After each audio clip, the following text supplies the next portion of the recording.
हाय नमस्कार. आले बघा आता जत्रेला. तर तसाच आपल्याला आता उद्या पण आमची जत्रा आहे मंगळवारी. तर सगळ्यांनी जत्रेचा लाभ घ्या आणि जत्रेला या. तसं तर मी तुम्हाला दाखवणारच आहे आमच्या इथली जत्रा कशी भरती कशी नाही. एवढी तर भारी नाही भरत, पण देवाला भारीच म्हणायचं आणि चालायचं. तर तुम्ही म्हणता ना एवढ्या लवकर कशी काय आली ताई? कसं आहे माहिती आहे का, आता आज आहे जीवूरची जत्रा, मंगळवारी आहे आमची जत्रा, आहे की नाही. मग त्याच्या आधी आपलं काम होतं, तर ते 2 पार्सल आणायच्यात. अजून ते आणायला पोरगं गेलंच नाही, त्याला जा म्हटलं तर गेलं नाही. आता मी उद्या जाते आणायला. तर त्याच्या आधी आपल्याला बार्शीला जायचं या. तर बार्शीचं गिफ्ट आणायचं आहे आपल्या पनवेलच्या ताईनं पाठवलेलं. तर आता उद्या बार्शीला जायचं बघा. लय वैताग हाय. आता लवकरच जावं लागन. काय करायचं. तर उद्या नक्कीच तुम्हाला गिफ्ट बघायला भेटन. जमलं तर हेड्यावर काढीन आणि नाही जमलं तर घरी आल्यावर तर आहेच की. बानूच्या हातनं पूजा उद्घाटन करायचं. तर पनवेलच्या ताईंना हेडो कॉल पण करणार आहे मी, पण त्याच्या आधी मी हेडो शूट करते आणि नंतर पनवेलच्या ताईंना कॉल करते हेडो कॉल. तर त्या ताई मला काय म्हणते, त्या चालेल ना हो ताई तुम्हाला हेडो कॉल केलेला. आता तुम्ही माझ्यासाठी एवढं करता, बाणूसाठी एवढं केलं, एवढं तुमचं धन्यवाद करावा तेवढं कमीच आहे. माझा सांगायचा उद्देश असा आहे की तुम्ही हेडो कॉल करायला मला विचारा असं मला वाटलं नव्हतं, पण तुम्ही विचारलं तर भारी वाटलं मला. तर नक्कीच मी हेडो कॉल तुम्हाला करणार. आधी फोन करणार, नंतर हेडो कॉल करणार आणि मग सांगणार तुम्हाला की ताई हेडो कॉल करायला लागली, नीट चालू करा, हे की नाही.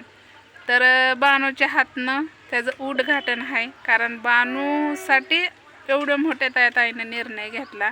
तर काय करावा, गॅस संपलं, गॅस भरू शकत नाही आणि भरपूर अडचणी असतात. गावाकडं तर लय अवघड आहे. गावाकडं पण बाया नडत नाही, त्या चुलीवर का होईना चालूच असतं या. गॅस काय आपल्या म्हणजे आपल्या मापचा गॅस नाही, कारण आधी 800-900 रुपयाला गॅस होता, तेव्हा भरू वाटत नव्हता. आता तर 1100-1200 रुपयाला गॅस झाला. कसं भरावा आणि कसं गरिबाने खावा. आपण पाहुणे रावळी यायची म्हणून म्हणलं गॅस बी भरावा, पण आता नाही मी भरू शकत. आपण चुलीवर बिंदास करू शकतोय, काय अडचण नाही. तसं तुम्हाला माहिती आहे गावाकडल्या बाया नडत नाही त्या.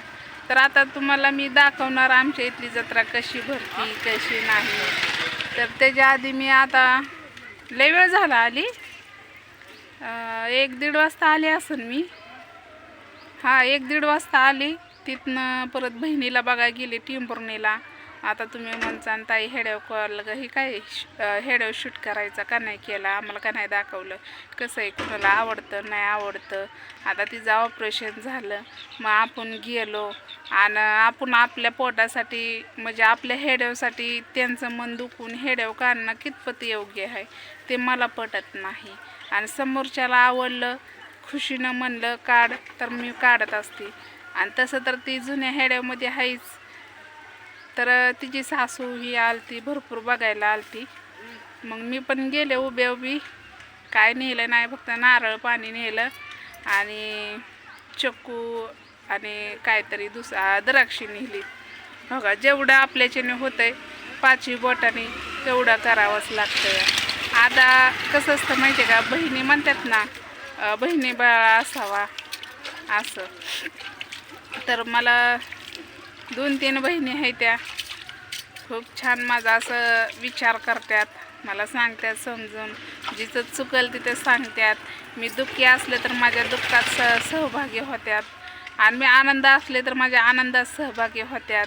एवढंच की मला जरा थोडंसं टेन्शन आहे, कारण लोकांचं देणं फिटलं आता, पण असतं घरामधलं टेन्शन भरपूर. असं काय टेन्शन आहे म्हणजे बाणूचं टेन्शन आहे, बाकी काय नाही. मला बाणूच्या विचाराने मला जास्त काही सुचत नाही. तर चला पाऊस बऱ्यापैकी थांबलाय. म्हणलं जत्रा होऊ दे बाबा, माझी पाहुणे रावळी आली तर सगळ्यांची पाहुणे रावळी अख्ख्या गावात आली तर त्यांची पळापळी होईल की. वर्षाच्या काठी जत्रेला यायची आणि पाऊस यायचा आणि पळापळी व्हायची. गेल्या वर्षी पण निम्यातनंच पाऊस होता, नुसता छबिन्यावरच. काय सांगायचं तुम्हाला ना, असला पाऊस झाला आणि देवळ्यापासून कोरडच, फक्त देवाच्याच अंगावर. तर रातभर तर छबिना असतोच. 12 वाजता निघतो, चंद्र मोहरल्यावर छबिना काढतात. बरोबर रावळात जातो बघा 6 वाजता. त्याच्या आधी तुम्हाला दाखवणारच एक भैरोबाची काठी कशी येते. इंदापूरहून येते. हां, ती काठीचं महत्त्व मला काही एवढं माहीत नाही, पण ते आणावंच लागते असं म्हणतात. तर चला, हेड्याव आवडला असेल तर लाईक शेअर नक्कीच करा आणि कंटिन्यू हेड्याव बघत राहा. तुम्हाला नवीन नवीन गिफ्ट नक्कीच दाखवणार. आणि आपल्या पनवेल ताईनं तर छोटं नाही, भरपूर मोठं गिफ्ट पाठवलं आहे. छोटे तर पाठवलेच, पण त्या छोट्यापेक्षा पण लय मोठं मी स्वप्नातसुद्धा विचार केला नव्हता एवढं मोठं मला गिफ्ट येईन म्हणून. पण त्या ताईनं गिफ्ट पाठवलं आणि एवढं भारी वाटलं. तेवढं गिफ्टच नाही तर ती गिफ्ट आणायसाठी पण पैसे पाठवलं. मग बघा त्या ताईचं किती मोठं. तर सगळ्यांनी त्या ताईंना आशीर्वाद द्या. त्या ताईचं भरपूर चांगलं होऊ द्या आणि त्यांच्या 2 चिमण्यांचं पण चांगलं होऊ द्या. असं भरपूर आशीर्वाद द्या, भरभरून प्रेम द्या त्या ताईंना. तर माझ्यातर्फे तर तुम्ही आशीर्वाद द्या. माझा तर तुम्हा सगळ्यांना, माझ्या यूट्यूब फॅमिलीला आहेच. तर चला, हेडवावलं असलं लाईक शेअर नक्कीच करा. आता आलेच आहे तर बानूला जरा घेते. बानू झोपलेली आहे. नाहीतर म्हणसान बानूला का नाही दाखवली. बानू आता तुम्हाला 2-3 दिवस बघायला भेटणारच आहे. तर चला, बाय.